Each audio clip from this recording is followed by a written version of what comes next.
known as B from Land Workers Alliance, and I run the horticulture campaign there, and I'm here with two hats on today, really.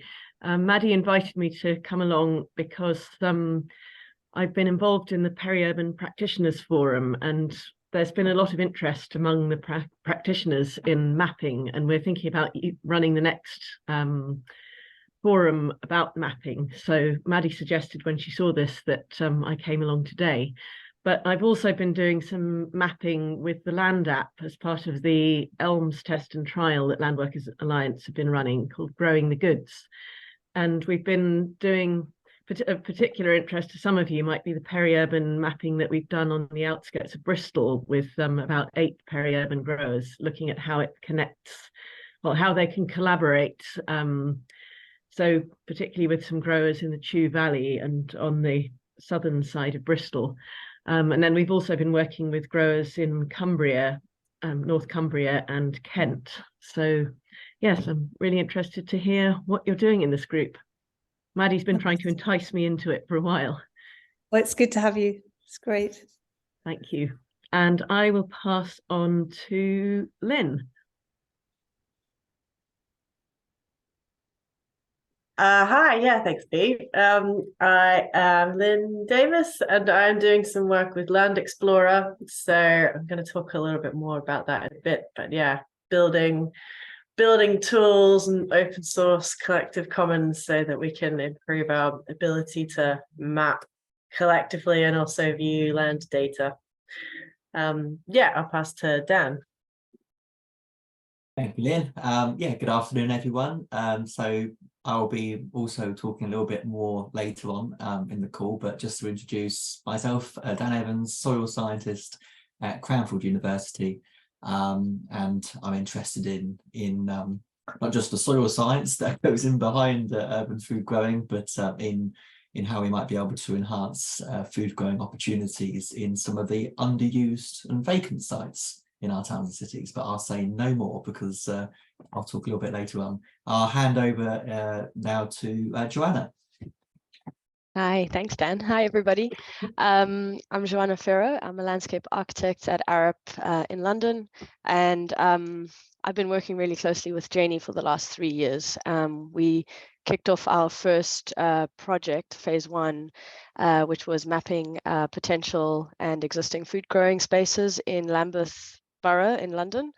And we've since progressed to other pieces of work in relation to that, more on accelerating food growing in community food growing groups. So we're developing a framework at the moment. I'll leave it at that. Thanks. I'll pass it on to Mary. Hi everyone. So I'm Mary. I'm from Friends of the Earth. I'm from our experiments team.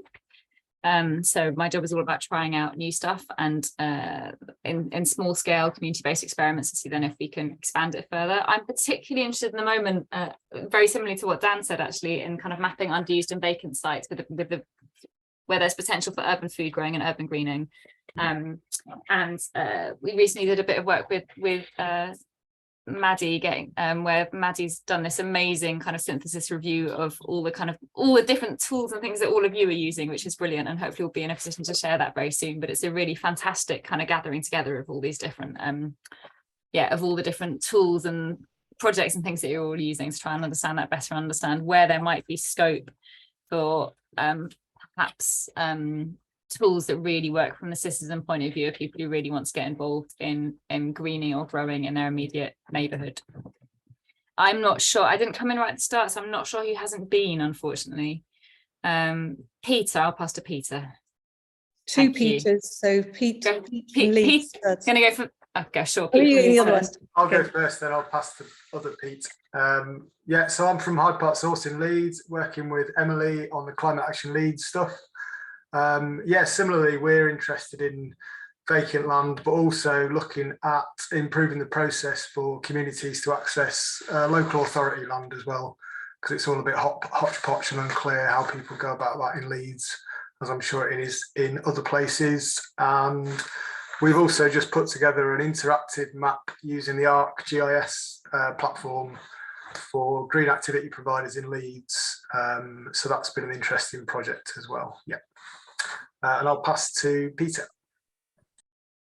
Thank you. Being Peter A, I usually go first, but it's okay in this instance. Thanks, guys. Nice to see you all. I've recently been working for the last 6 months with an organisation called One Planet, oneplanet.com. There's a few One Planets out there you might be aware of, One Planet Living and One Planet frameworks and stuff like that in Wales. But this is oneplanet.com with Puran Desai. And this organisation basically maps. So they support local authorities to deliver largely on their strategic plans, and usually around sustainability plans, climate action. They support them to implement them. Because it's one thing, as you know, to write one of those things. It's another thing to deliver on them, and they're all obviously struggling to do that. And Climate Emergency UK, you might be aware, scored all the action plans last year, and this year they're scoring the action plans this year. So that's kind of work we're doing, and I'm trying to support them really to ground that software into tangible route map action, from creating those mind maps and strategic plans on the screen through to how we actually identify opportunities between partners, and then how that relates to tangible action in the community. And that obviously involves mapping. So yeah, good to hear from you later on. I'll pass to put your hand up if you open. Jules and Fran. Jules. Yeah. There we are. Thanks, Peter. From Community Climate Action and iFarm. iFarm is a community benefits society, so we've been using mapping for our site plan, water management, biodiversity measurement, carbon seed, just general environmental measurement. And for our biodiversity plans. And Community Climate Action helps parishes and local areas develop their own community climate action plan, develop and enact. And as a good proportion of that, we need maps. So yeah, where are the houses that need retrofitting? Where can we put the renewable energy? And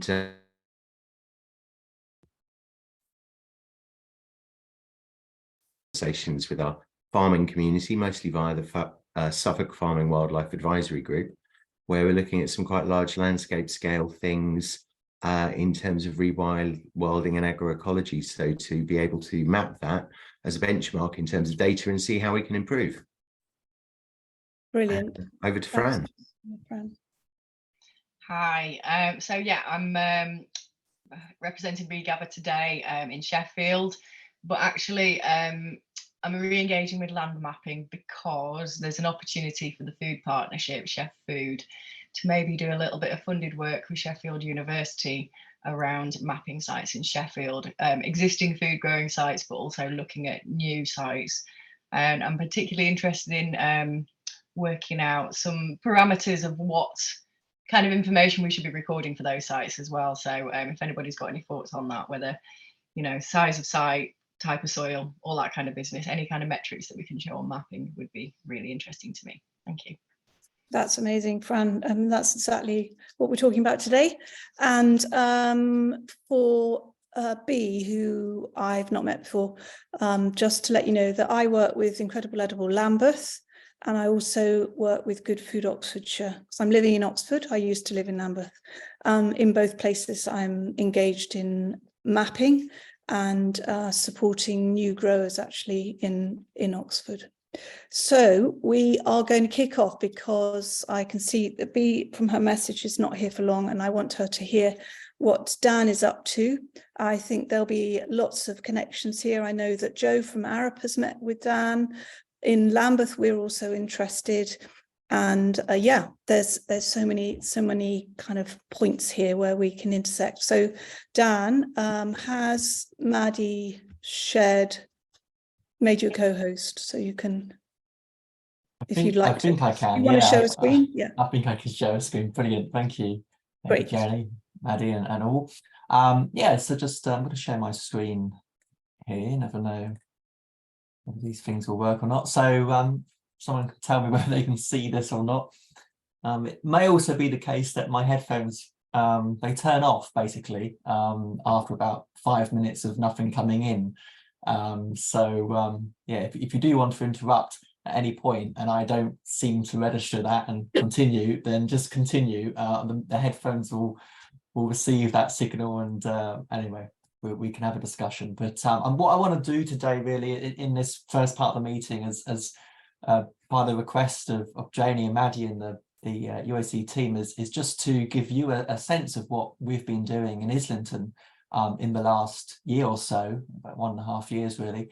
And you may have heard of this project, you may not have, so I'm going to try to start from scratch in a sense, just to give you a background of the project and then hone in on the mapping side of things, because that's of course what our main interest is today. So yeah, there's a long title here, but essentially we call ourselves Urban Cultivate, and this is a predominantly STFC funded piece of work. It's a Research Council funded proof of concept project, and essentially it was funded for 1 year, which means that we've not really, or I suppose in other words, only scratched the surface, and we've not really gone as deep into some of these things as we'd like to, but we do have plans to go forward and with this, lots of different possibilities, so we can talk about those and potential collaborations later on.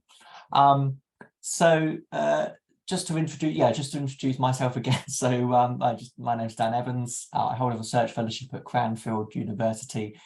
Predominantly I'm interested in soil formation, but that in a sense within urban spaces looks at how we might be able to create new areas of soil, green infrastructure and urban food growing. And that's obviously where I fit into this. So yeah, as well as thinking about food growing opportunities, I'm also interested in green infrastructure, or those non-edible spaces, parks and gardens as well. So just putting that out there for those who are interested in that as well.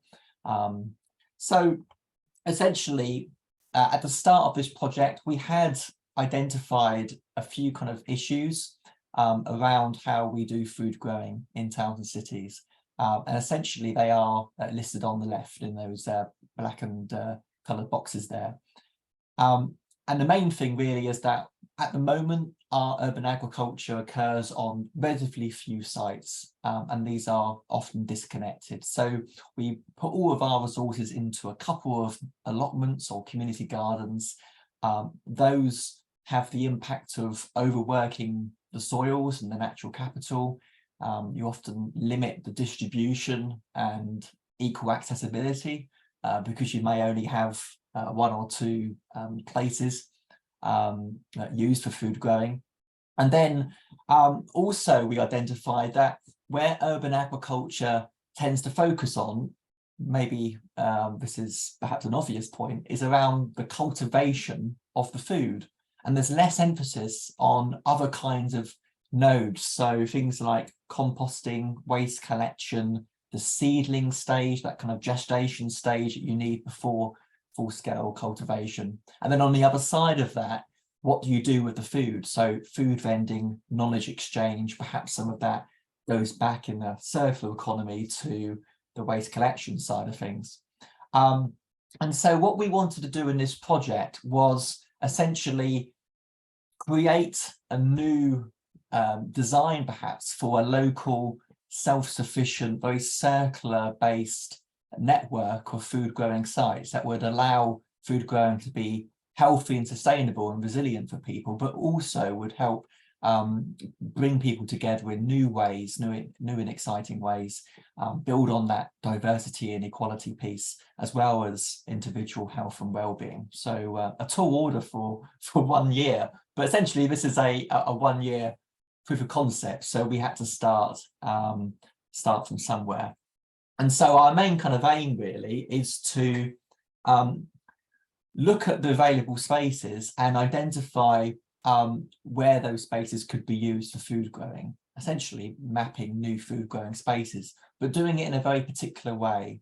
The first almost USP of this is to look at the environmental, spatial and social characteristics of a site, network all of these sites up so that they form a circular cluster, and identify how these sites in a network, in a cluster, could be used to support that circular food supply chain I talked about. So it's not just about identifying places for food growing, it's identifying little clusters of sites with maybe 4 to 5 sites per cluster, one of which would be waste collection, one of which would be gestation of seedlings, one of which would be cultivation, and so on. So each site in the cluster would have a particular function, ultimately, though, creating a very local and hopefully self-sufficient food supply chain.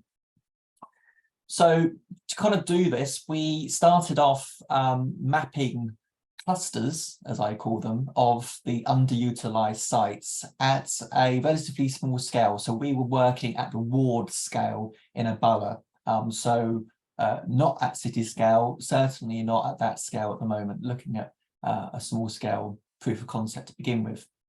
We collected environmental, spatial and social information about those sites, and working with our STFC, so that's Science and Technology Facilities Council, the data scientists, in other words, working with our experts in data science, we've built a model where these data can be used to optimize these sites. So essentially, we've collected lots of data of lots of different sites, and the model tells us which site is best for which food growing function based on the data we've inputted. And not only that we've done that, but we've created a hopefully user-friendly dashboard so that anyone, particularly in the urban land policy, but others as well, can do this at other sites. So input information about their cluster of sites or network of spaces, and optimize the uses for each one. And this is at the moment something which we can do pretty much anywhere on the planet, because the model works off a system where we can apply pretty much any data from any site into it and come out with a good answer. I'll talk about that a little bit later on. But just to highlight the fact that obviously where we grow is very important, not just about what we grow. And we've identified that if we add up all of these small, vacant, underutilized areas like rooftops, multi-story car parks, these little hedgerow spaces in between buildings, alleyways, construction sites, if we add all those up, actually they make quite a lot of, creates quite a lot of footprint for food growing possibilities. And it also means that we can reduce the burden on some of our established areas, some of our allotments and growing spaces. And it means actually that we can green more of the urban space. So the spaces we're looking at are quite small, but all told, they together make up hopefully more than the sum of their parts.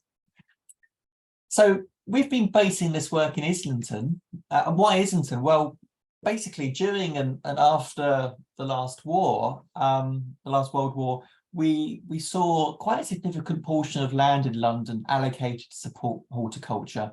And I'm sure you'll realise that at the time, this allowed us to be able to produce fruit and vegetables to London markets quite effectively. But since then, obviously, there's been a real increase in the need for housing, and spare land has been kind of prioritised for housing rather than urban food growing, typically speaking. I know it's not a rule for all. But in Islington, this has become quite an issue, because Islington is actually one of London's most crowded boroughs. It's got, as I say, that stat in the top left there, 236,000 people per just over every 5.5 square miles. So essentially that means that just over 100 people are living on a football pitch area of land. And of course, this means that possibilities for doing something large scale in terms of green space in Islington are quite rare. But there's a very active community involved in Islington at the moment in terms of building up food growing. So whether that's the Alliance, the Islington Environmental Emergency Alliance, whether that's the Food Partnership Team, whether that's the Islington Council Greener Together programme, which is effectively trying to bring all of the different departments in to creating local green space. There's been a really great funding source provided to Islington in the last year or so, £100,000 being given to Islington Council to build more green spaces. And the Octopus Communities team itself, which is basically a charity, it's a food growing network, and they are principally creating a lot of the momentum behind a lot of these programs. And for 12 years, Octopus Community Network has developed and really led the borough's food growing initiatives. So this satellite image here shows a space which has been turned into a plant nursery in and around the housing blocks there, which you can see just north of that yellow box. And those housing blocks previously quite low, socially deprived, economically deprived, but this nursery has created a space that people have been able to get part of. So we've been working very closely, not only with Islington Council, but also with the Octopus Community Network itself as a real supporting partner behind this project. And one of the things that we did at the very start of our project was to hold a community workshop and brought people in at the nursery site to talk about our project and our ideas. And I think the day later, I was invited to the Environment and Regeneration Scrutiny Committee, which is a borough-wide council-operated committee which seeks evidence on local regeneration and environmental schemes, and that urban food growing is at the top of their agenda. And I've since gone to a few of these now and updated them on the state of their project. In summary, Islington Council as local governments, local policymakers are very behind food growing, and so is obviously the local community. So so what do we do? Mapping candidate sites in and around this borough, starting off with the magnifying glass over the nursery. We wanted to know what other areas, underutilised and vacant spaces around this nursery were available. And just, from the satellite image alone, you can see some of these spaces here. But essentially, we were looking at in between blocks, hedgerow spaces, verges, roadsides and so on, little small community parks. We did this analysis quite thoroughly at the local scale to bring up a good map. And the result of this was about 100 or so vacant sites in this area alone. And that created somewhat of a challenge, because if you can imagine doing this at city scale, that would probably yield hundreds of thousands of sites. So the scalability of this method is something which we're really interested in looking at in the future. There's my headphone turning itself off. But we were concentrating, at least at this stage, on the local sites in this area. And we shortlisted these down. So this map basically shows 3 clusters in the blue. So the clusters are highlighted in the blue dots. And within each cluster are spaces that we've identified as potentially being part of a very small local circular network of food growing. You can see the Octopus plant nursery there. 2 of these are centered around the Octopus nursery. That's A and B. Don't ask about where C is. C is basically just below cluster D. C is the Holloway prison, which we're parking for one side for the time being. But cluster D is a similar housing estate owned by City of London, managed by City of London. So clusters A and B are local authority managed land. Cluster D is City of London managed land, or not Islington at least.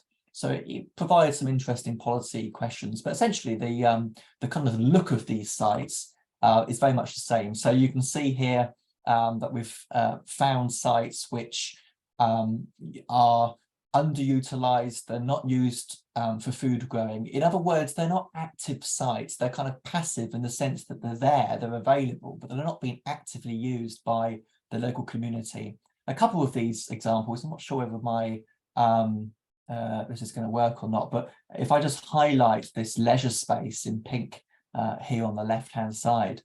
So this is an area which is commonly used by a lot of these residents for recreation, but there's a site just underneath it which is blank. It's not used at all. This happens again on this other estate. So we have a recreation site around the blocks of McCall House, but again, a space which is in the nether regions between them. And this goes on and on and on. You could really kind of highlight lots of these different spaces which is used here.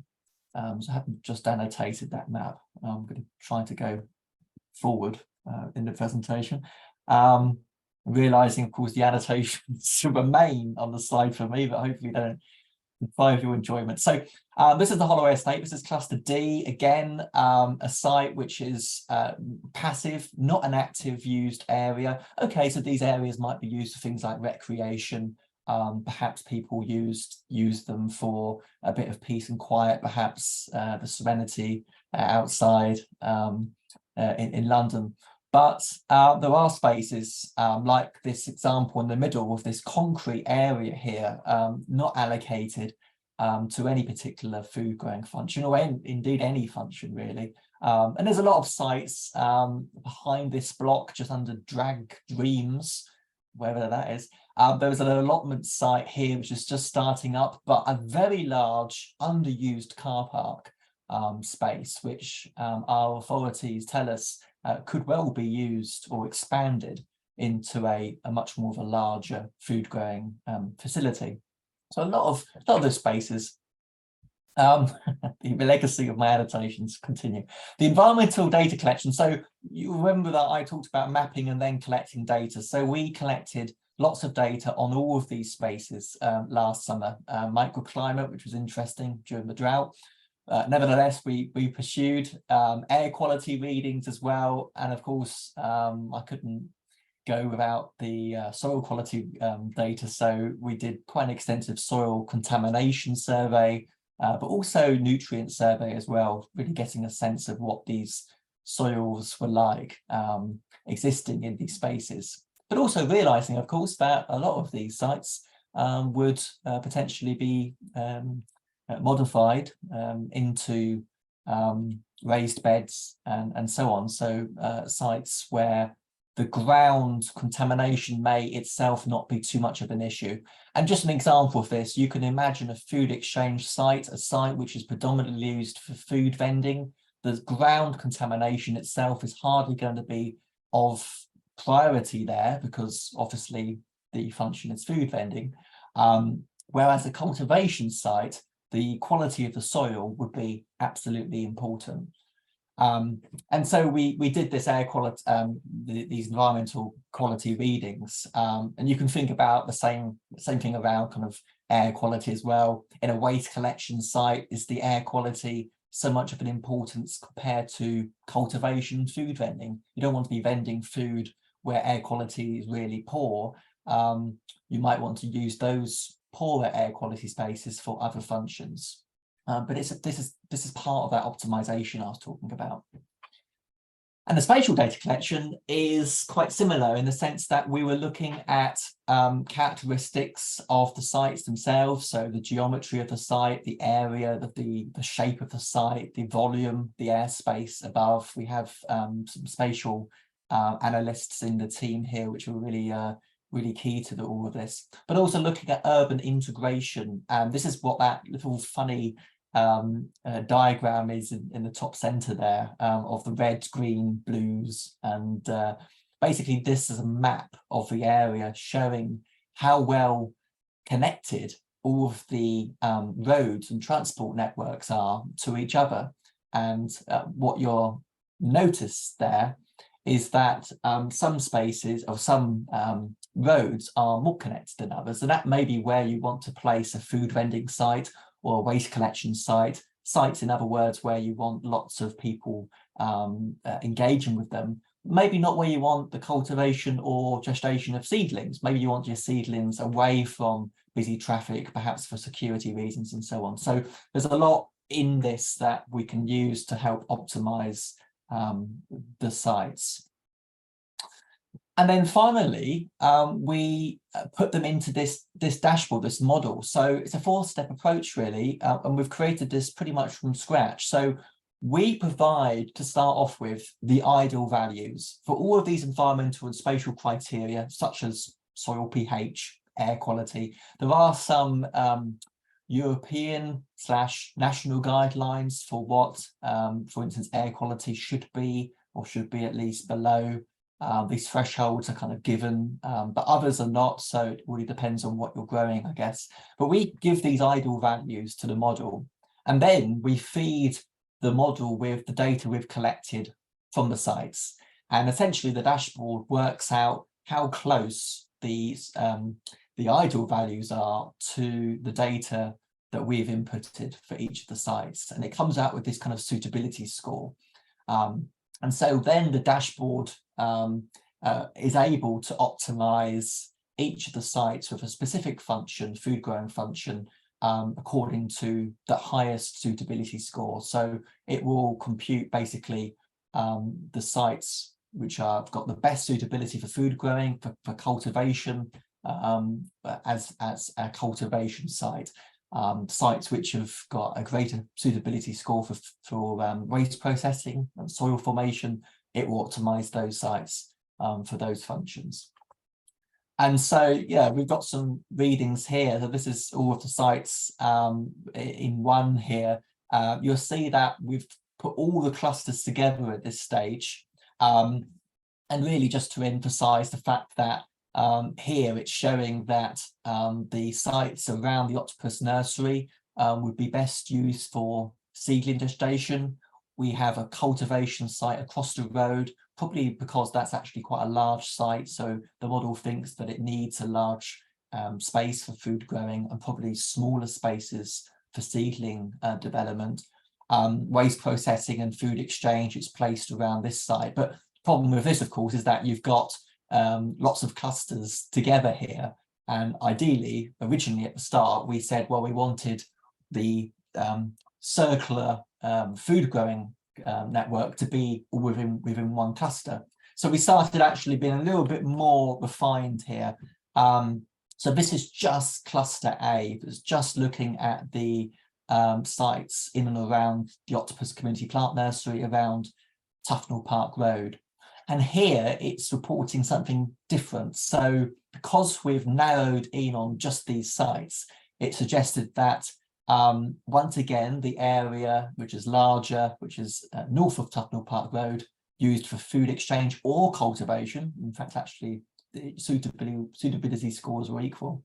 And then waste processing would take place on this site, gestation of seedlings in this middle site, and food exchange again, if it wanted to be here attached to the Octopus Plant Nursery. So this allows the Octopus Plant Nursery to say, well, yeah, if we create the leafy greens or the fruits, etc., we can use this site to start vending to the local community.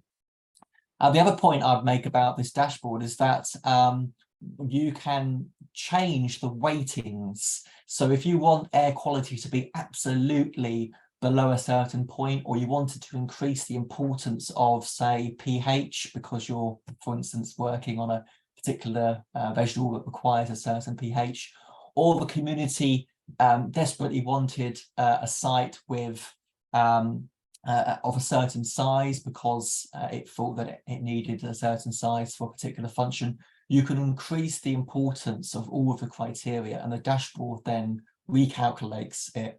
When I say recalculate, I mean a matter of seconds or milliseconds in this case. So it's able to kind of bespoke or change the output according to one's requirements. But this is an interesting situation down in the Hollow Estate. So if we just focus in on this side, it's actually suggesting that there wouldn't be any spaces here for food exchange or cultivation.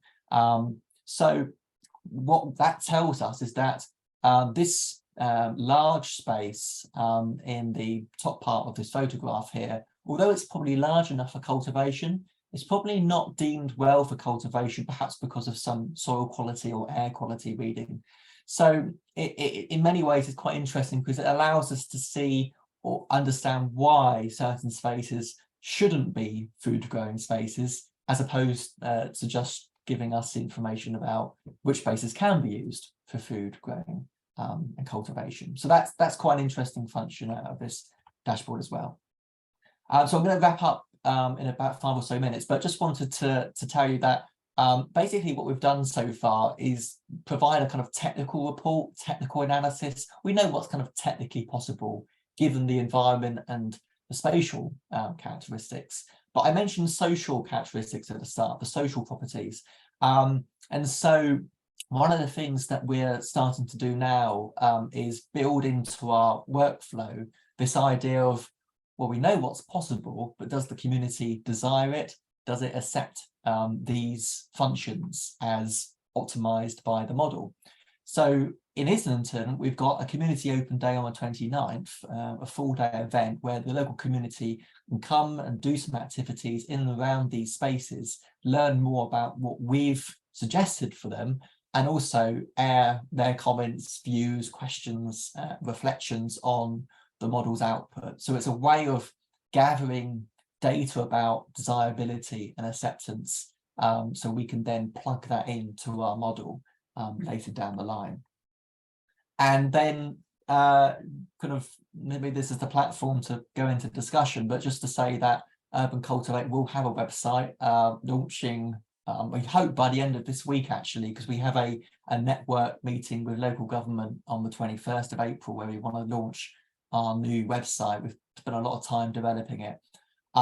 In the future, we hope that this website would also host the dashboard in some licensed way or open access way, but we're trying to fight the IP stuff that we need to discuss at that point. So yeah, we've got a community open day on the 29th of April in partnership with Islington and Bloom. And essentially now we're looking to upscale. We're looking at ways in which to automate this process. So the last thing I'm going to say here before I unshare my screen is we've got a dashboard, and I think our USB here is we're able to look at not just food growing, but other key aspects of the food supply chain and optimize these spaces. What we're probably not able to do fully automated yet is two things. One, map candidate sites. So the initial list of 100 sites, they were kind of manually shortlisted. We want a way of in which to identify where vacant land is to be able to do our analysis. And second, actually obtaining some of these data. The spatial data we can do pretty much with GIS, and we have been doing in the project with GIS and advanced tools. But the environmental data collection is a little bit more difficult. It's about trying to tap into the data we have currently and seeing whether we need more of a monitoring network, a sensor-based network, or using citizen science as a way of gathering data of sites, so bringing communities together to, in a way, feed our model with up-to-date information. But anyway, those are the kind of two upscaling questions that we have at the moment, and we're very much looking forward to resolving them in time. So the last thing I'd say is if you would like any more further information, but would also like to think about collaboration, they're my details. I'm very happy to talk and discuss this more. Thank you. Thanks so much, Dan. Are now about to turn on again. There you go. So I wanted to find out if anybody. Okay, Mary has put in a question. Shall we start with this? Was there any community engagement in mapping candidate sites, or was it just using satellite data? And was the mapping based on the satellite data automated or based on human analysing the images? I think you just have touched on that a little bit. Yeah, absolutely. That's a really good question. So yeah, in this project, there was like a two-track approach. We first did it with satellite data, using it was manually resolved satellite data. So we basically identified vacant spaces from the satellite maps, but then in the second part of that went to the sites and verified them on the ground. That was with our team rather than citizens.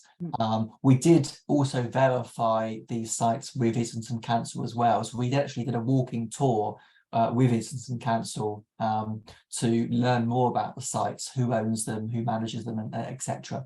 Because that was really important information that we needed to go further. But yeah, it was pretty much a kind of manual-based, human-based analysis, and that kind of upscaling issue is really a problem at the moment, because we want to do this across the City of London. If we were to do that across time, how would we do that, and how would we identify these pretty small spaces? They're not really designated on the maps as green space, but they're not really designated as grey space either. They're kind of in between, but they're a good question.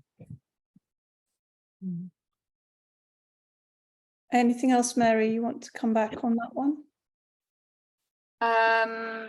No, I don't think so. I mean, I think, yeah, that was I was thinking about this particularly from the scaling point of view and understanding what the challenges were. And I think, yeah, I think Dan's covered that quite clearly. Thank you.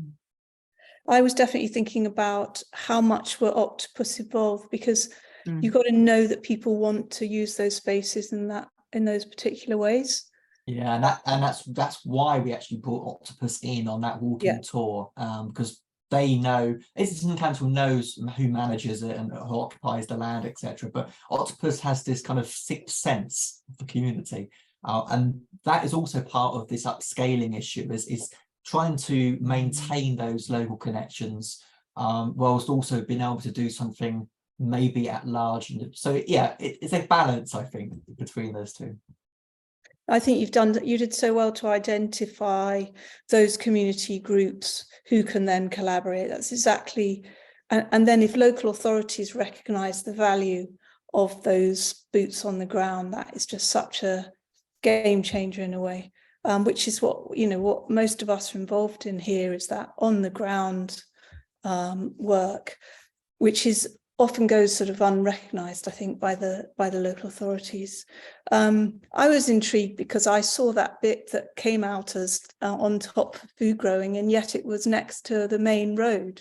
So at a glance, I'd have gone, oh, that little bit on the estate would have been great for food growing, and that triangle would not have been a place I would have thought to put food growing in terms of. This is, and you've hit the nail on the head, really, Jenny, because the model doesn't know these spaces, obviously, it's just that little robot, basically. And as I said, the weightings are so important. If we want a particular space for cultivation, which has a minimum area, then it will always prioritize that over other spaces like air quality. But if we wanted to make sure that we maintain really good air quality around our cultivation site, and we weren't too bothered about the space, because for instance, we had lots of these clusters over time which would make up quite a large area anyway, in told. So we could then reprogram the model, just increase the weighting of the air quality, decrease the weighting of the area, and that would then regurgitate the results and come out probably with something different. Yeah, I mean, and Joe wants to come in, because that's exactly a question that we asked, wasn't it? With the mapping we did with the first project we did. Do you want to mention something about that? Yeah. That was really exciting, Dan, to actually see some slides. I know we had a meeting about 2 weeks ago. It was more a conversation to see if we could collaborate, and there's definitely a lot of synergies, because we came from it from a very high level, looking at scaling, where you're coming down to like the scientific granular detail of specific sites in terms of the environmental qualities. So we did mapping, and we developed because we also had to do on the ground verification of the sites, but then the pandemic hit, so we had to diversify and pivot our methodology. So we created a crowdsourcing app, which is open source, and we basically put it in people's hands, and local citizens could go around and map like third landscapes, like random pieces of land that they could see becoming something, not just food growing. And so we've got this technology already built. We could see how we could collaborate, because Lambeth, we're still very active in Lambeth, and we're still working, and I'm sitting on the steering group for the Lambeth food partnerships.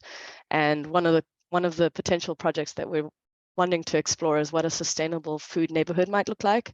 And we were looking at it purely from like a food growing aspect, but I really like the clustering idea of this, because a sustainable model is circular and it's a network.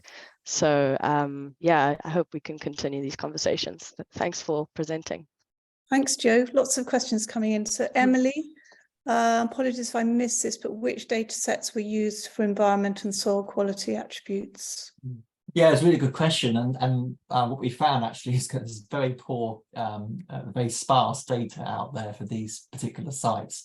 So in this particular case, we went to site and we collected quite a lot of the data ourselves. So we've collected data on soil, pretty much all of the soil variables we collected on site, obviously with some laboratory analysis. And there were some things like microclimate areas, average temperature, precipitation, and things we could get from things like the Met Office. The spatial data set, just putting it in there, was a little bit more remote. So we used GIS for that, and space syntax mapping, which is a way of being able to compute that integration and connectivity metric that I talked about. So that was mapped from the desk, basically using things like gate traffic, by looking at pedestrian movement and flow through the area. But that was, that was, I suppose, one of the more easy ways of doing this data collection. A lot of it was down on the ground, and it kind of had to be, as I say, because of data sparsity. So B has asked something kind of that leads on nicely, is about how do you map how people use those spaces already, the more passive use of the spaces, or kids playing, people sitting on benches.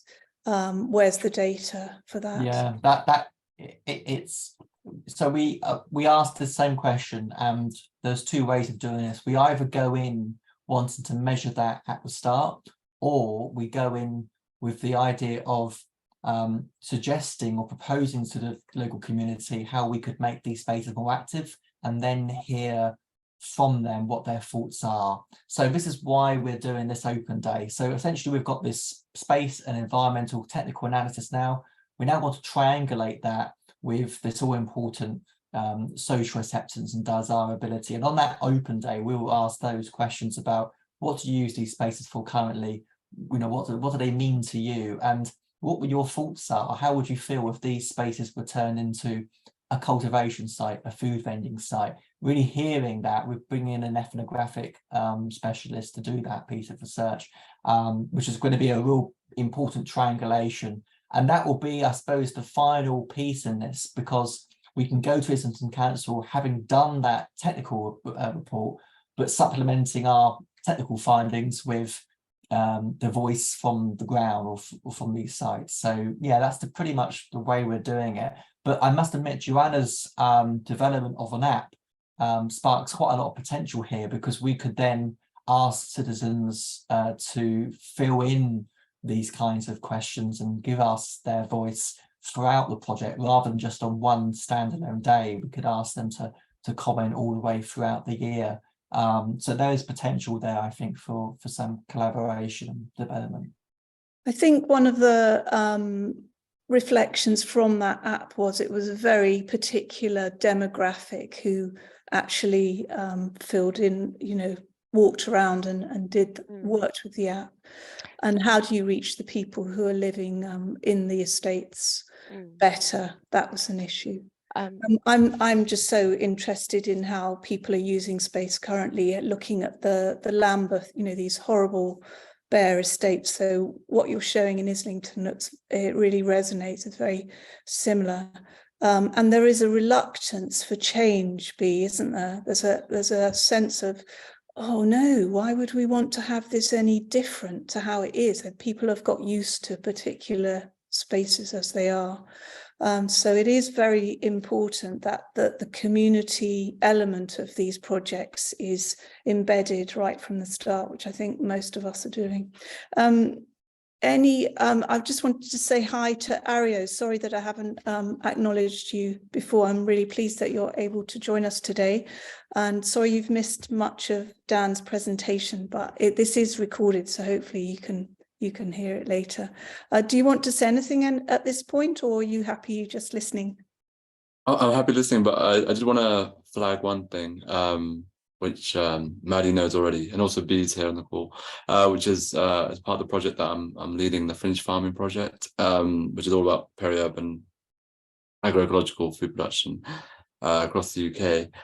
We wanted to have a practitioners forum probably in late May, and it will be about, well, basically what you're talking about, mapping land for food growing as tools and practical advice for practitioners that they can. So yeah, so I'm also listening and trying to gather knowledge that will be helpful for Great. that. I actually came to your thing at Oxford Real Farm Conference. So I heard you speak about that, so it's really good. Oh, brilliant. Okay, fantastic. Any other questions for Dan? Because I want to have time for Lynne to tell us about developments with Land Explorer. Anybody else? Yeah, Maddie. Yeah, I suppose it's just worth connecting this back into the conversation that we had the last time we met, which was about the right to grow, and imagining a council kind of latching on to the idea of a right to grow, and then one of the responsibilities that then the council then makes for itself is to create maps and make land accessible and make some decisions around it. And I guess as people come forward who are interested in taking up the opportunity of accessing bits and pieces of land with the stimulus of this Right to Grow campaign, there's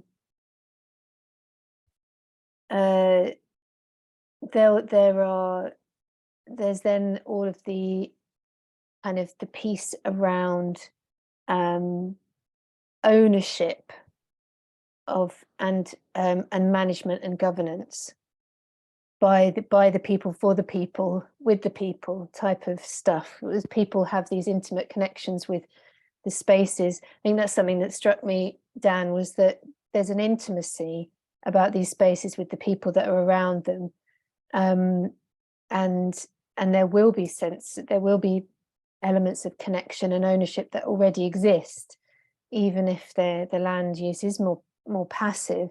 There's a relationship there, and so how might that be nurtured and advanced and formalized in a way that governance and decisions being made and management of these sites and love and of the sites and the perpetuation of the whole scheme in the borough flourishes through the people in a way that doesn't just increase burden or complexity on the council or on the people. Absolutely, and what we've found in Islington is that there seems to be quite a unique relationship, perhaps, with different stakeholder groups. So we have people who live in the housing estates, the estates which I mentioned in and around the nursery site. The Octopus Community Plant Nursery almost acts as a kind of bridge between local people who live in these areas and council.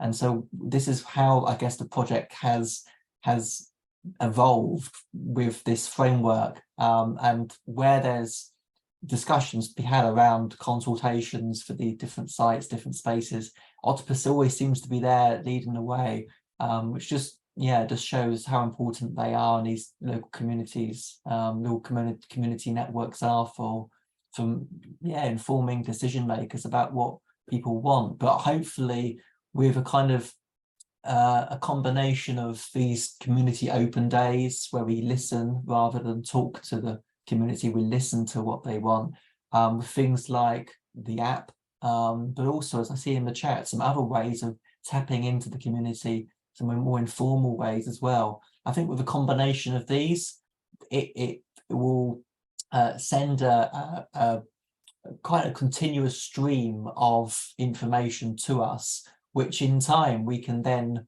change or use to optimize our model. So if we started, for instance, hearing that the community was really interested in food growing, but was just bothered about this potential contamination side of things, which is often what I hear as a soil scientist at least, then we'd be able to increase the importance of healthy and quality land, air and soil in our model, and make sure that it was optimizing these spaces accordingly. And that would be one example of where we listen to the community and actually not just greenwashed or just said, well, we've listened, but actually used their voice to incorporate it in our optimization. So yeah, that's one way of doing it. But yeah, these spaces are passive, but they are valued. That's evident when one goes to these spaces. Great. And yeah, it'd be good to dig in a bit more into the mapping elements of it, obviously using like Google or satellite stuff and putting pins in places, but what's the, in your mind, would be the more like the next evolution of that? And we can come back to that after Lynne, perhaps. But, yeah, absolutely. Yeah, it would be good to, I've got so many more questions because I'm seeing that bridge between the incredible edible type movement, which has all those community groups on the ground feeding into these projects. Lynne, we'd love to hear about Land Explorer and where you've got with it. So please do enlighten us. Sure, well, yeah. Happy to. I will share my screen. I was hoping that this would be, a month later or something, so I might have to come back because we're just about to do some quite big updates to the how the user interface in Land Explorer works. But there's still changes to share since last I've shared, so let's do it. Sorry, just screen sharing. Is that working? Hopefully. Yep. Thank you. Cool. So yeah, I think probably many of you have seen Land Explorer before, but I'll do a bit of a whirlwind through the features and what it does, just to kind of make sure we're all on the same page. Yeah, so basically the intention with Land Explorer is to create this open source and openly accessible tool that allows us to both look at land data and to collectively kind of create that data in different ways. So just kind of running through it. You can, there's kind of these basic GIS type features that you're probably all familiar with, drawing markers, polys, and the like, that you can then kind of change the name of and add descriptions and all that kind of stuff. It's all very standard. You can do that with polygons and lines as well. But I think, one of the more interesting functions that Land Explorer has is around the ability to view data. So we've got a few different data sets in here. For example, we've got, and you have to scroll in to see some of it at the right granularity. We've got kind of agricultural land data, things like historic flood data, and things like this. We've also got land registry data in here, or land ownership data. So this is the publicly available commercial land data sets that you can then access and find out who the owners are. If it's public land, then I mean, if it's commercially owned land, then you get a whole bunch of details about it. If it's privately owned land, then you still have to go through and kind of buy the information from land registry. It's still private data, but the commercial data is public, so that's all on there for you to have a look at. You can also, we've just added these layers about administrative boundaries, so you can kind of have a look at where local council borders are. I have to scroll out for that a bit. For example, so this is the yellow lines here, parliamentary constituencies, as the blue lines here.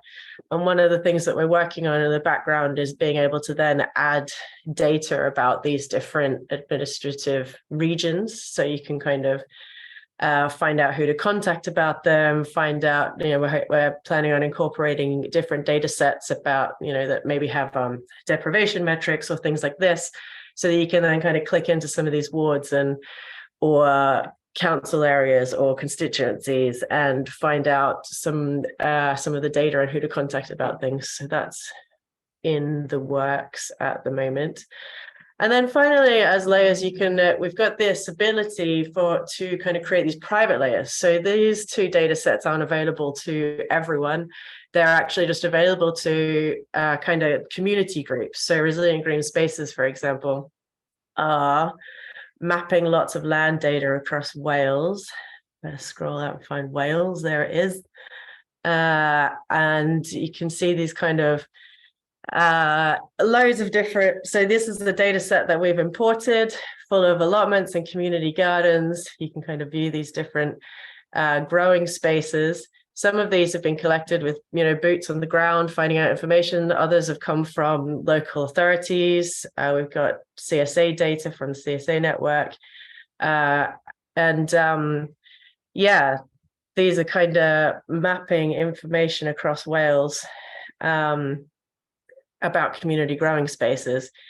One thing that we've added recently is that you can then you can add data to these. For example, if you draw, so you find a new allotment or something here, create this new allotment, and then you can actually add it in to, if you're a member of these groups, then you can add it into these data sets. Similarly, you can take the existing data that's here and create your own maps for it. So for example, if you're looking for all of the allotments around your region where you want to kind of see if you can collectivize growing, then you can create your own map with these different, so add it to one of your maps that you have, for example, I don't know, I'll add it to this map.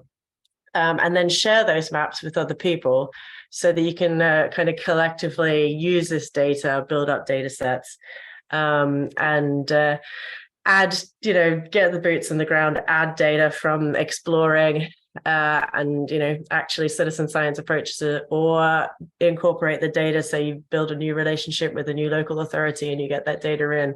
So we're fleshing out all of the collaborative mapping features. And then off the back of that, we've got, I better save them up to be able to do this. You can then share it in different formats. For example, a lot of local authorities like it as shapefile, so you can export everything, including the imported data as shapefile, or your custom creations, so that you can then make a compelling case to local authorities. Yeah, so that's a bit of Land Explorer. Other things that are possible, for example, if you've got your own map, your own tool that allows community groups on the ground to find land data, as we know, now exists. We can build integrations between kind of other data sources and Land Explorer so that you can use other tools. It's something that's really important. Personally, I think this is like fundamentally important in community tech, is to be building interoperability into what we do, because loads of us are building these little tools and it's so easy now. Just open up Airtable and, make this tool. But like, if your tool's stuck in your group, it's less useful than if you can kind of incorporate it into other places. So we really have a big focus on being able to incorporate data from other online sources interoperate with other things like that, and also get it out again, both via the UI and via APIs, via automated applications, automated digital systems. So yeah, that's a bit of a whirlwind of where Land Explorer's at. Looking forward to sharing more because we've always got exciting things in the pipeline. So it's funny, like presenting this stuff. It's like, yeah, but you don't know what's almost ready. But that's fine. There's still so much. So that resilient green spaces bit can only be seen by people working within the resilient green spaces. Yeah, so and it could be made public, but it's kind of a funded project with Resilient Green Spaces. And this is part of what we explore, right? So if you're a group that you want to just have, your group working on something, I think that's an important functionality, right? And that's what Resilient Green Spaces are currently doing. But at some point it might make sense to make this a public data set with other allotment data across the country, and to actually have kind of allotments as a layer. So the potential's there to bring these data together, but also for people to work privately and independently if that's the stage of the project that they're at. But yeah, and like, so if this functionality is available if anyone has a group that they want to collaboratively build up data together or something, then get in touch and work that through with you. Fantastic. Pete's asking something. Have you had any contact with Natural Resources Wales, who have air, soil and water quality down to the square kilometre across all of Wales? Yeah, I mean, we've certainly seen a lot of these data sets, and I know that Resilient Green Spaces were working to be able to incorporate that. I think it's not open data, is my understanding. Maddie, you have your hand up. Are you responding to that? No. Okay. I saw mapping Leeds is there. Emily, did you want to say anything about what are you doing in Leeds? Are you working with that? We want to use the community mapping function, but we need to set up the communities for that and set up the trainings actually around how to use Land Explorer and everything. But yeah, this is why we are really interested that this function works now. So yeah, it's great. And I think we had some questions from Bethan, didn't we, Maddie? Could you find that? Yeah, that's what I was going to say. So we're doing a piece of work funded by Nottinghamshire County Council about it's a farm start feasibility project for the county, and sort of in conjunction with the city of Nottingham, but generally for the whole county. And we were thinking it'd be really nice to be able to visualize it. Who's out there already that's got land or providing training, or the different like points of distribution, or all the different functions as the feasibility sort of unfolds, that we can sort of visualize it in a way that at the end of this feasibility phase we can then present that in a visual way to the county council, and they are really happy to be plugging in all different kinds of county data. So for example, the indices of multiple deprivation and stuff like that they're interested in seeing how food growing might interact with food poverty type stuff. And so the question was around, are there particular formats that you need data to be in order to bring it into Land Explorer? So like the index of multiple deprivation stuff, for example. Yeah, I think I mean currently not, because like for the marker type data and things like that, or poly data, we do a lot of data manipulation to get it in. For the areas of multiple deprivation, this is something that we're just stepping into the research of in terms of how to display this. So I guess what we need to do is make sure that any data, the boundaries of it correlate to the kinds of boundaries we already have. For example, I think multiple deprivation data is often much more granular, like than say wards, for example. So we'll have to explore how we kind of convey some of this data across the administrative boundaries that we're going to be able to, have as clickable areas. Or do we go more granular with our boundaries and start to think of like, the administrative boundaries data so that you can click right into specific things and actually explore that. So that is a conversation that I'd love to have with them, actually, to see what's needed, because we're just studying because we've just been able to unlock a little bit of funding to get cracking on this work. So it's a really good time to start having conversations. Brilliant. And also I was looking at doing this piece of work for Mary, to this sort of very the synthesis of what tools are out there and what are they like from a kind of growers, non-tech persons type perspective. How accessible are they? Do you need to register? And you fed in that, and you and Joe fed in that your really useful research. So thank you so much for that. And much of which I personally don't understand, and probably growers don't understand, like the technical data, but how do you create tools which mean they don't need to understand the technical stuff? So then I was looking at like ArcGIS and the Living Atlas of the World and all of those, like many different kinds of geographical data. And it's a question, you don't need to answer it now, but I was then kind of thinking, what's the relationship between the different tools, and how can they be kind of made the most of in concert with each other, and what are the links between the different ones, again from a kind of growers perspective, I suppose, which is what Friends of the Earth were particularly interested in, for some of the projects that they're working on.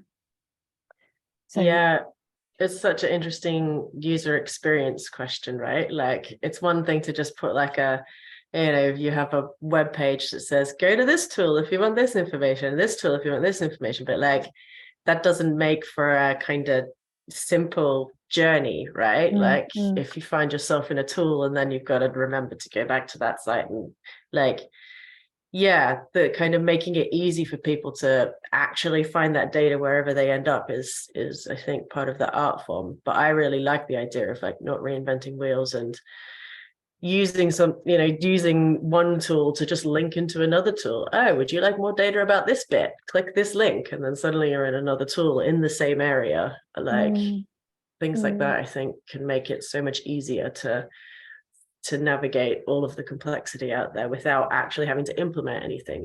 Like it's so simple to implement in comparison, which is cheaper, and you don't have to maintain it, and therefore more resilient. Yeah, and I think there is a kind of a brain, a way of thinking that that growers or non-mappers, non-technical mappers have,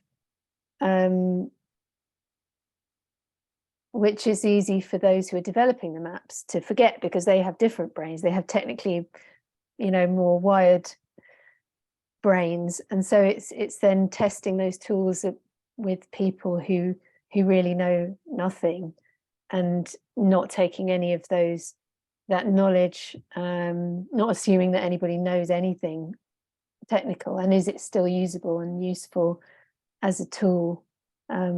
That was why it was interesting that I was doing this, because I'm, don't have that technical knowledge, and so it was I really appreciated being able to delve more into all the different tools from that, citizen journey type way. Joe. Yeah, thanks. I'm really excited about the Land Explorer. I think about 3 years ago when we started with Janie, we were looking for something just like that. And so we spent a lot of time, we actually had to use a lot of the budget for the project to create something that could be like citizen-led on a sort of digital tool spectrum. And we did develop something that we could potentially use with Dan. But I mean, if Land Explorer has the same capabilities, then maybe that's the way to move forward. We did do I shared it with you, Maddie, this matrix of all the open source tools that were out there and all their limitations. I mean, I can share it with you, Lynn. I don't know if you've seen it. Probably a little bit outdated, but it is like really comprehensive. Like, are the data inputs, there's data collection, inputs, exporting, there's in terms of pricing, there's in terms of, I don't know if Land Explorer, you need an account to actually use it to start inputting things like that. But we saw that as a really big barrier to community engagement, because people needed an account, they needed to set it up, they needed a verification email, blah, blah, blah, blah. So we were like, none of the things that we were looking for just was straightforward. So we just created our own tool, and then people could put a photo of the space, which was really helpful. So when we downloaded all the point data information, it came with all this background info on the site, approximate size, is it a hardscape, is it a softscape, any kind of questions we wanted to ask whoever was mapping, which was really useful stuff for the project itself. So it gave us like really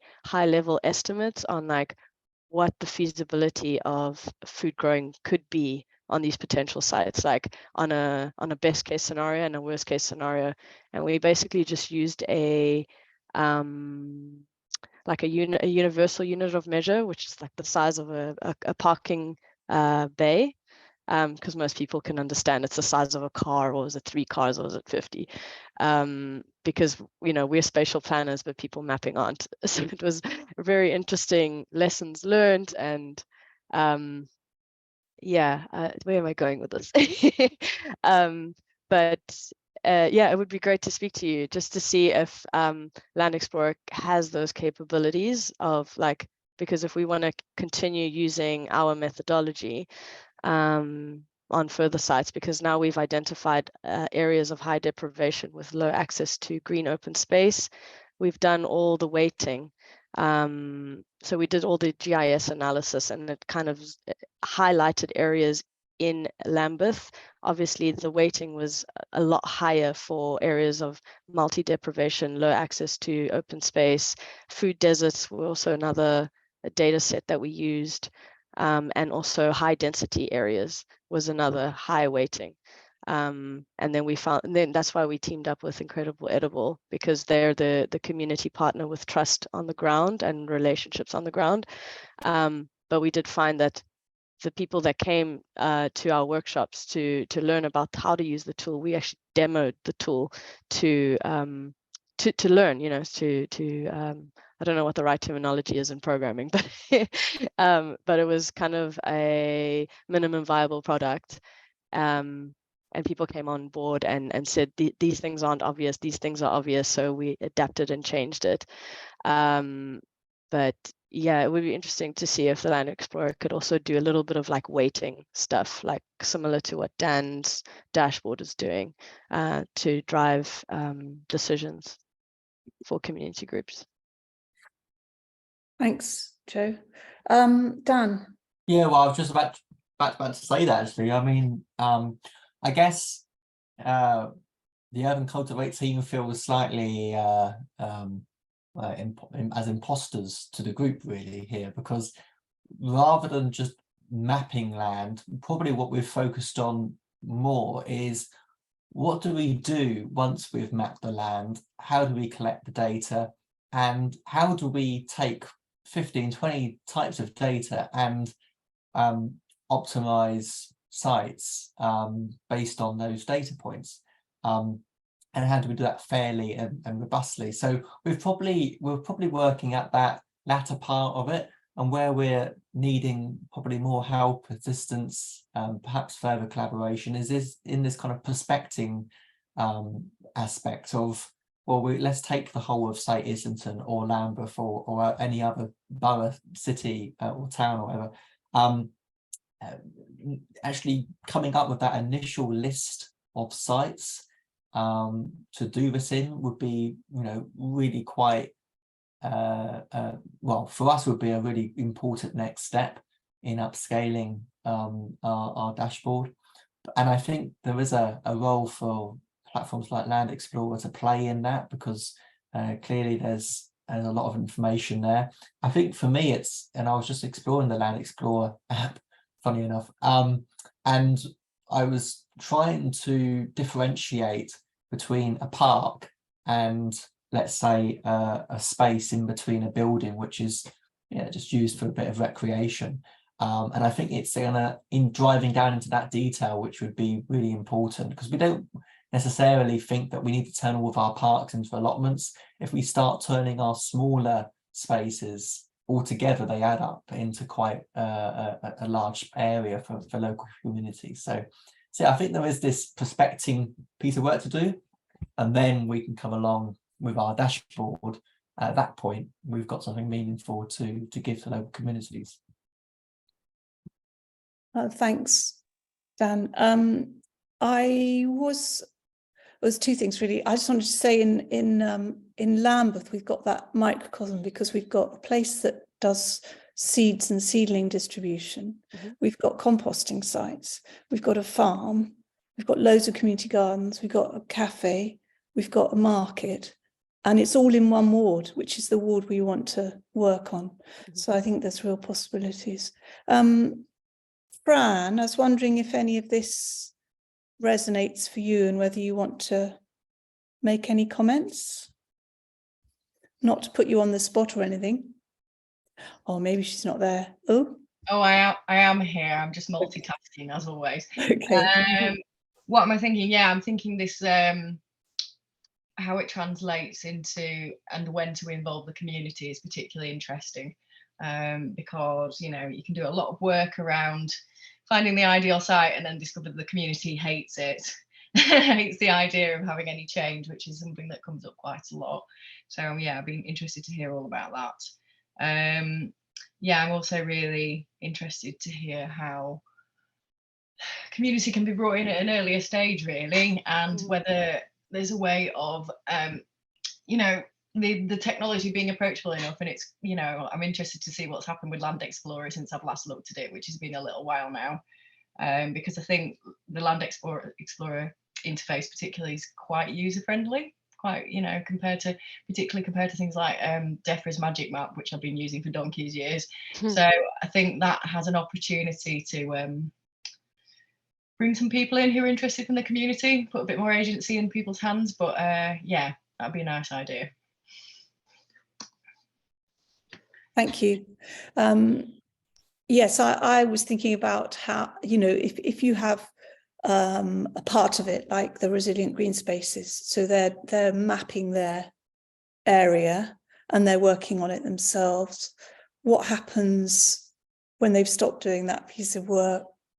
How is that carried out? If you're then thinking, okay, this is going to link up with other, which I love that idea, that we have all these sort of private things going on and then they begin to become public information. Who on earth is going to be responsible for keeping it up to date? The perennial issue of mapping.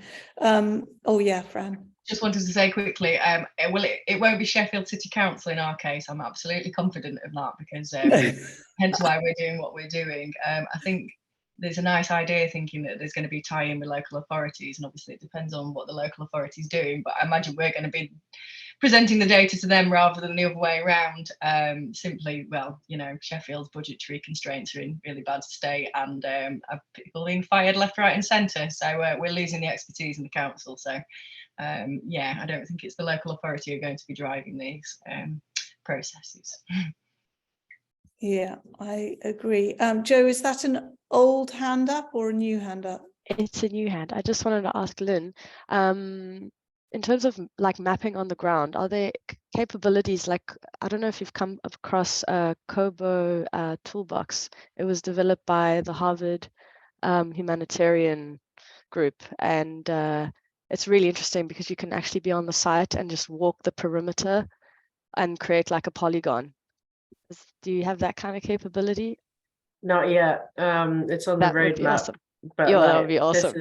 yeah, I know, right? It would be so good. This is Yeah.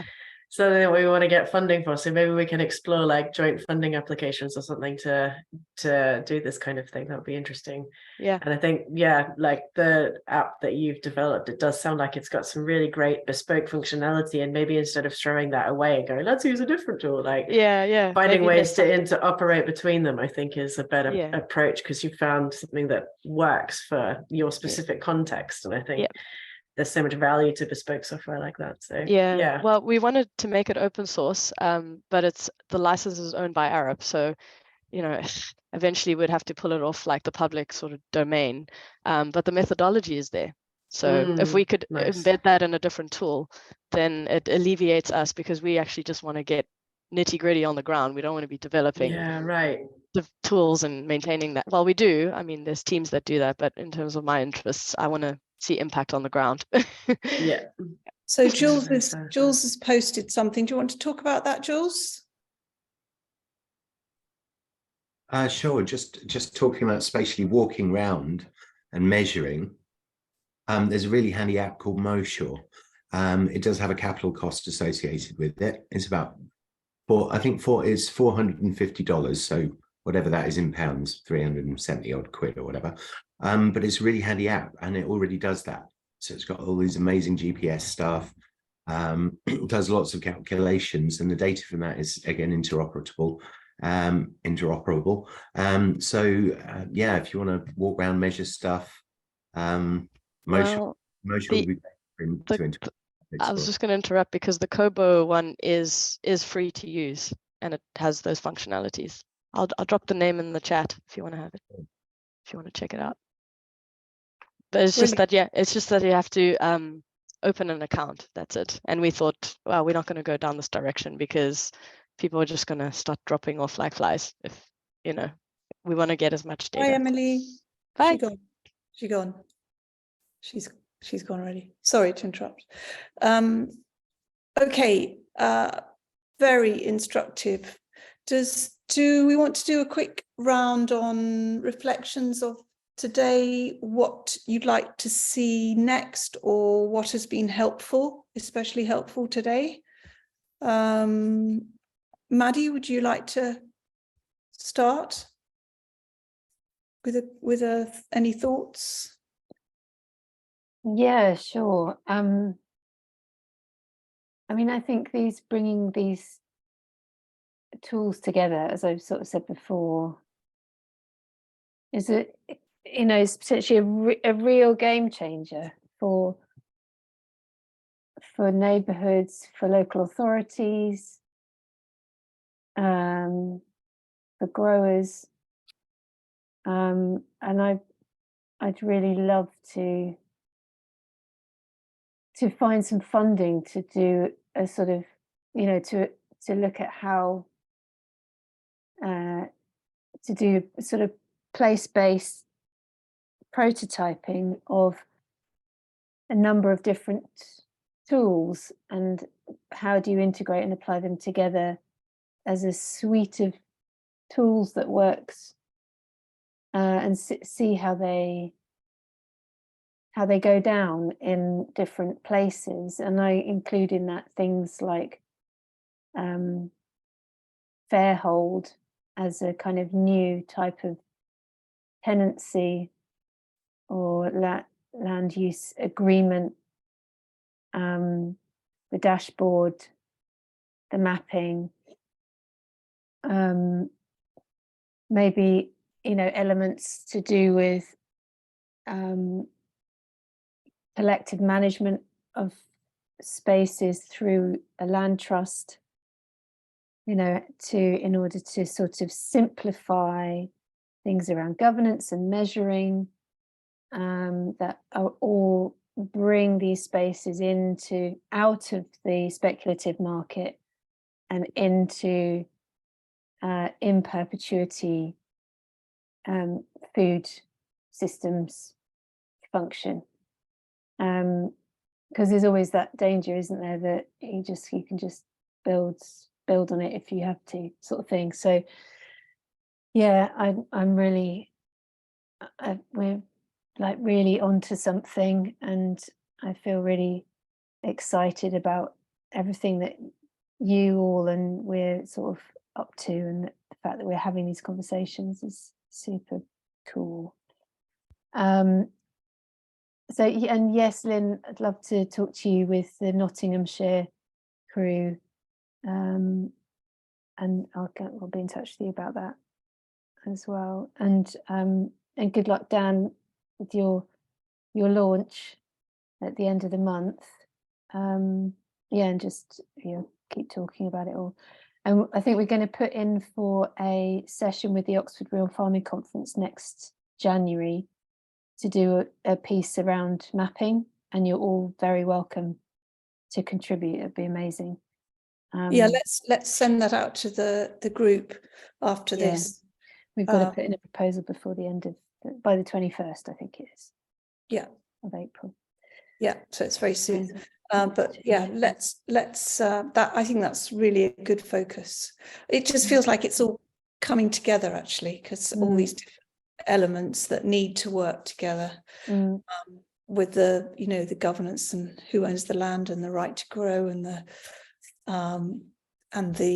different tools that are being developed, which just, they feel like it's come a long way even since we started having these mapping conversations. Pete, did you want to add anything? I'm aware that you've not spoken about anything. Sorry, I have been listening. It's fine. I'm Honestly, sure you've I been have. You can test multitasking.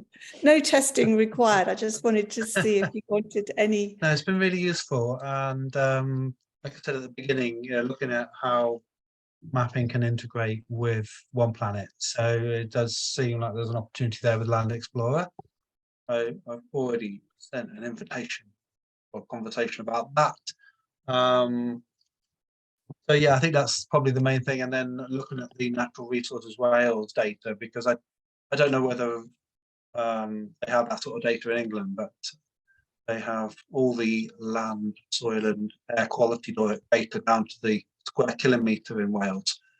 So my vision is that we can extract and utilise that data. I have been in touch with them before, and no one's actually contacted them before then to utilise that data to start to create an open resource mapping system that could then present to residents how healthy their local area and their communities are. My vision is that we would build up that picture of the health of a local community, and then we would maybe use some sort of algorithm, dare I say AI, that would look at solutions to then improve soil quality, air quality, and water quality. That's the sort of thing I'm looking at. Thank you. Fantastic. Jules or Ario, any last words?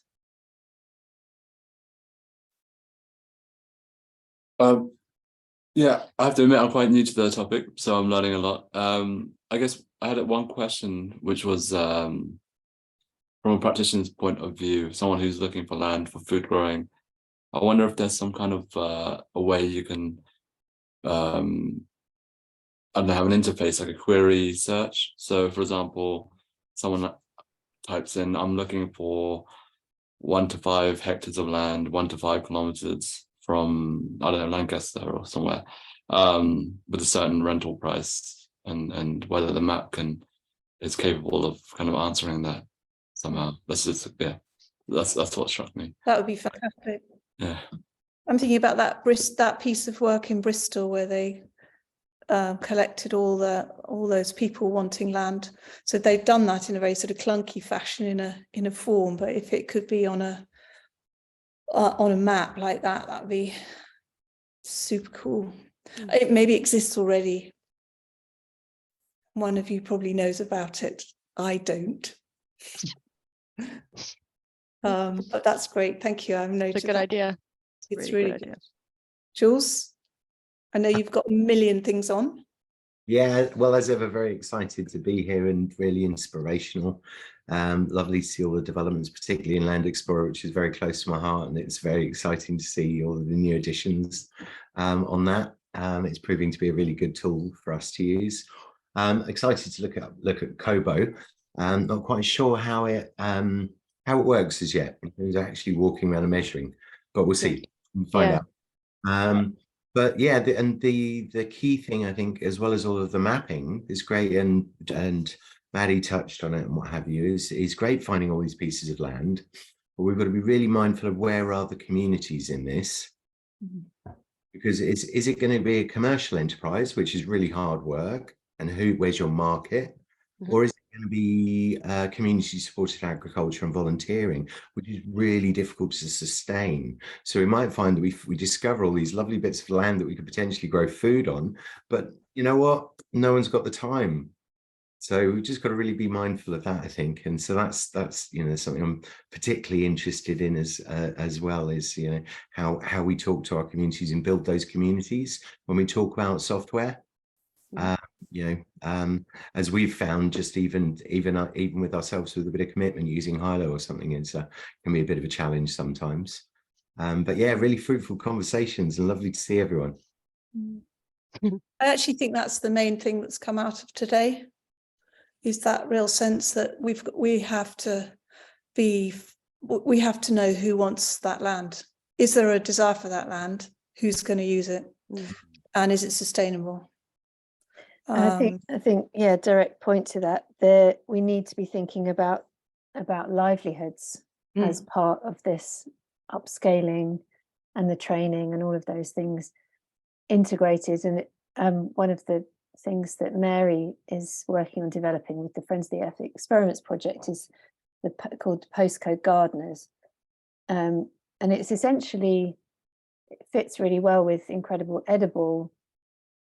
It's essentially a model of how to make that self-sustaining on a postcode, like neighborhood type scale, and that so it would sustain a livelihood that would then sustain all of those little micro sites, keep things ticking over and generating. Yeah, so that's another one of the the prototypes that can sort of plug in on the how does it actually then sustain itself in practice. That's really important. Jules. Janie, yes, we haven't spoken much about the FoodWorks framework that we're developing, but that's more on the governance side, the conflict resolution side. So it's really the social side, the non-physical. And I think this would be a great opportunity to marry those two things, because we're always looking at the spatial, the more physical side of the quality of the soil and air, but then sustaining success on those gardens is really what makes the difference, or they just fall apart. So I don't know if you want to comment on that, because you've been more closely involved in the last 2 years since I've been on maternity leave. Yeah, I've kind of steered away from that with this being a mapping group, but it definitely is. Oh, sorry, that's my dog. Go away, dog. Yeah, something to say. She's howling. Yeah, she's hungry. But it is very relevant to how the land is, what are the relationships on that land? What are the relationships with the landowners? What are the issues around conflict? And we've done all these interviews at community level and at local authority level, land ownership level, and really kind of drilled down to see what the issues are. And also help plot the the gardens on a pathway to success. Yeah, exactly. So starting from, you know, somebody saying there's a piece of land there, identifying piece of land, Mhm. who do they go to? How do they understand the ownership? So this is also relevant to the mappers. And then building that community around it to begin. I think we kind of started that in the crowdsourcing, because once people got involved in the crowdsourcing, it meant that they would take ownership. There's already a desire or an interest from a community level to start a food growing project, and that's what you need. You need that agency. So that was a good approach, I think. Before we didn't actually do anything. We just built the tool and we advertised it everywhere and said, if you're interested in participating, so people would map their local area. You know, it's accessible. I mean, it has to start with people, doesn't it? It has to start with people wanting it. Yeah. But what you hope is then that once it's happening, other people see it and think, oh, that's improved that neighborhood. Yeah. So it does snowball. And we've definitely noticed that in Lambeth, is that when you walk around the neighbourhood and you see these better you know, sites that are abundant, so much nicer than a derelict estate. So it's, but it's enabling people to do that because there's so many blocks along the route. Yeah. So we're mapping that out. What are the blocks? How do we unblock? Yeah. Just chipping in, something I really loved about your work, Dan, and being able to see in very simple terms, like as somebody that might live in Islington, to look at that map and see the stars and the circles, and you know, it might be that, and it's just really legible, like from just a local person sort of point of view, to be able to zoom out as well and say, actually, you've got all these sites that can do all these different things. And I think that in itself is motivating. It's not like my bit of land and I've got to fight for it's being taken away. You can see, you know, the bigger picture, and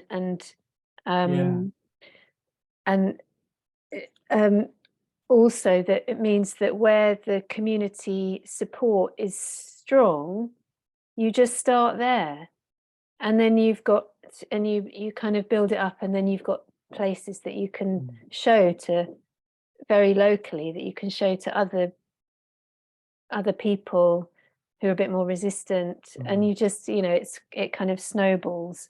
Well, that's why we've worked with the Octopus Nursery, because that, you know, that momentum has been there for 10 years plus, and the local people know Octopus. So food growing as this kind of idea is a known entity in these areas and these estates.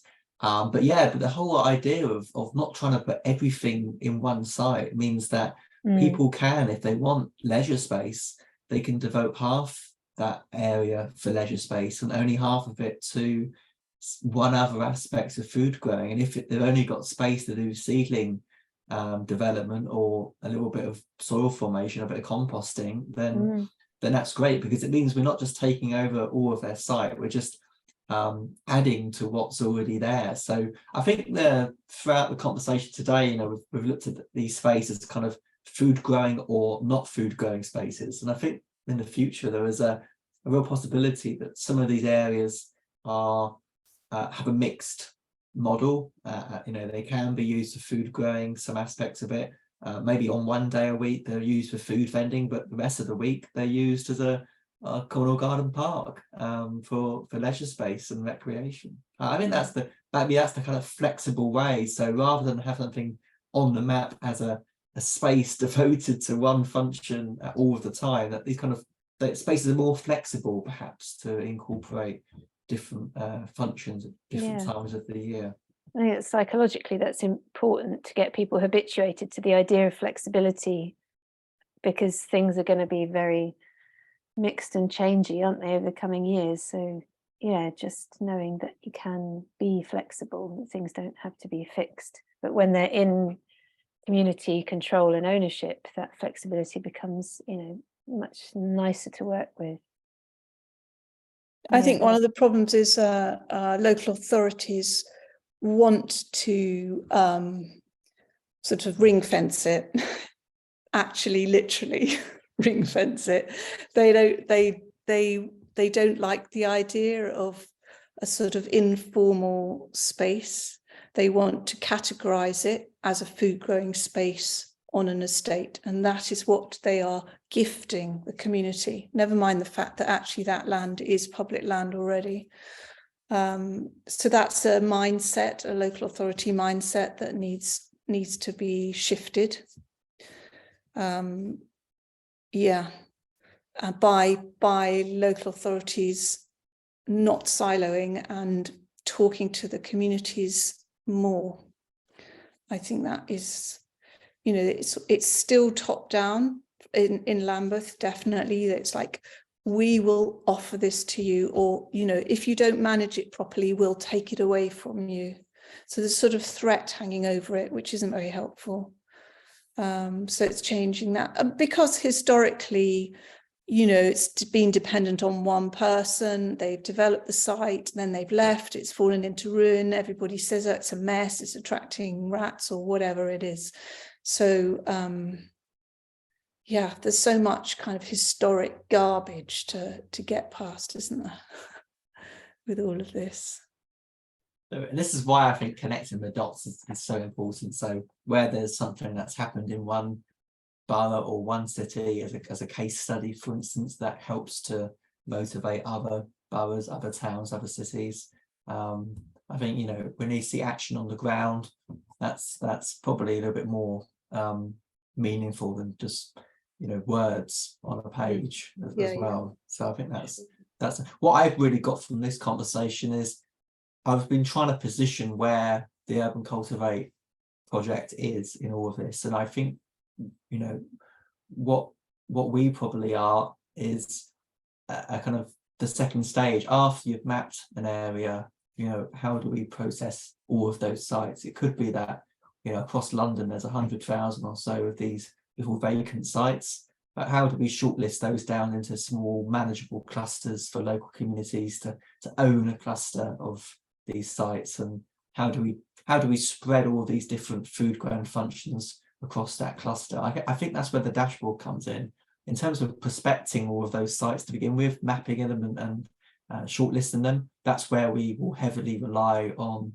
existing platforms, Land Explorer being obviously one really critical one, and others as well. But yeah, that's where I think we're kind of looking as a whole the sort of holistic approach to food resilience is not there for most communities. So the food growing is seen as a standalone. So, and that's what Urban Cultivate is bringing, is a much more, you know, the circular economy properly functioning. So you have from seedling to market, and I think, yeah, it's got quite a long way to go, but I think by introducing that concept, it helps people to begin to imagine it, which I really like about your project. Yeah, and that's what. Sorry, Maddie, yeah. Yeah, just and the fractal nature, just thinking about those, you know, hyper urban, hyper local ones, and then the peri-urban, and how the same things are applicable at different scale, but it's, you know, the tools perhaps are the same, whether it's you know, in the middle of Islington or on the edge of London, it's and then it becomes legible to everybody, and the nature of the food system and the food economy becomes more tangible and more becomes like a microcosm, the bigger and the smaller, but the relationships are always there. Brilliant. Lynn, well, any very good. Any final thoughts from you, Lynn? I mean, it's just a really lovely session. I really enjoyed learning about your tool, Dan. It looks super interesting, and I'd love to I think you're right, you know, like how do we do some analysis around the sites that we find? And it gave me lots of ideas of how we could go about finding more sites, you know. But I think that fundamental thing of like, the data that some people dream up on a computer is just so abstracted compared to the reality of being on the ground, which has been reiterated so many times. But it's one thing to be heads on a screen, talking heads and kind of dreaming up these big ideas. It's another thing to be in the communities. So all very exciting, and it's just such a nice group of very supportive, positive people. So thank you. Oh, thank you. Thanks for your contributions. It was great. And we'll have a recording of it. And what's the other thing we're going to suggest? Oh, it'll be too late. We're just going to put in for a mapping session with ORFC. Is that right? Yes. Yeah, we can work out the detail in due course. Yeah. I think also just to say that, Ario, if you've got information about just keep in touch about what you need for your Peri-Urban Practitioners Forum session. Also, there will be the Urban Agriculture Consortium is doing one of the ping sessions that Policy Influencers Network group in May on the right to grow, sort of broadly speaking, and they tend to be for local authority audiences. So I think we'll bring in not just the right to grow in terms of the campaign, but exactly these things that we're talking about. And then therefore, if you're Leeds City Council and are going like, oh yeah, that's a good idea, but how on earth do we do it?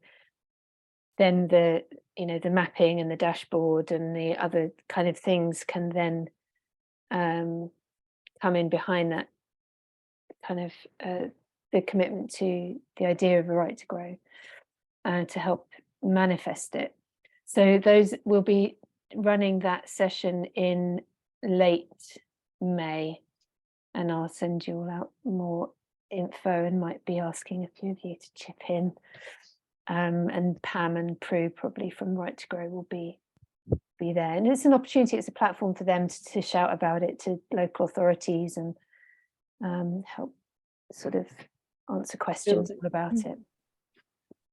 Yeah, that's all coming to Parliament very soon. It's in the House of Lords. There's lots of activity. Pam was explaining the process to me, which is tricky, but I'm sure some of you know about it already. Anyway, it's all ongoing and very exciting. Thanks for joining, everyone. And thank you, everyone. Have a good week. Thank you. Okay. Bye.